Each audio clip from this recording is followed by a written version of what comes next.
It was a foggy autumn evening when Mia and her little brother Sam wandered too far into the woods near their countryside home. They had always been warned not to go beyond the old oak tree. Locals called the area beyond it the Whispering Woods. Stories spoke of strange occurrences, of animals that didn't behave like animals should. But curiosity got the better of them. As they ventured deeper, the woods became eerily silent.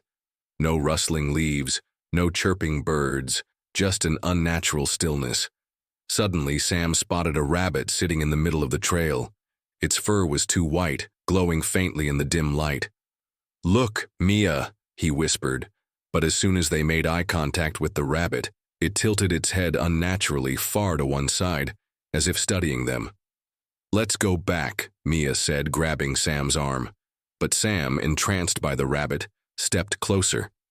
That's when they heard it.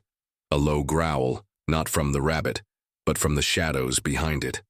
Emerging from the darkness was a fox, its eyes glinting with an almost human-like intelligence. It didn't attack. It just stood there, watching.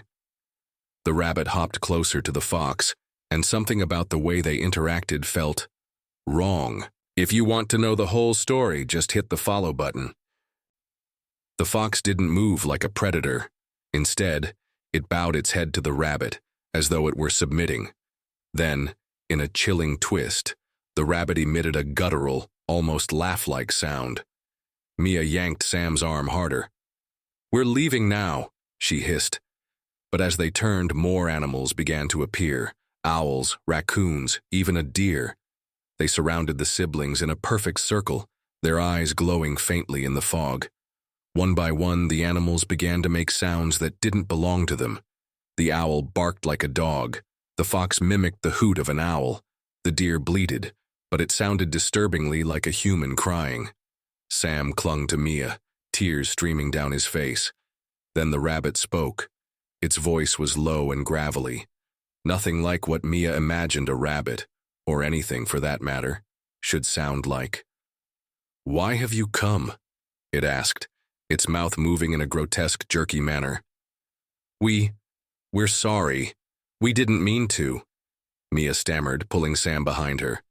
"You've crossed into our sanctuary," the rabbit continued, "and those who come uninvited must stay."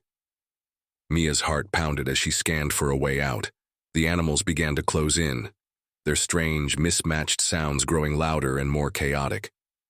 Just when Mia thought all hope was lost, Sam reached into his pocket and pulled out a small harmonica their late grandmother had given him. Without thinking, he blew into it.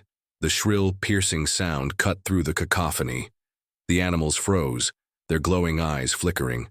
The rabbit let out a bone-chilling screech and the circle broke. "Run!" Mia screamed, grabbing Sam's hand. They bolted through the woods, not daring to look back. The strange sounds of the animals faded as they crossed back past the old oak tree. When they finally reached home, panting and trembling, their parents scolded them for wandering off. But Mia and Sam knew they had narrowly escaped something far worse than a lecture. From that day on, they avoided the woods, but at night when the wind blew just right, they could still hear the mismatched calls of the animals, whispering.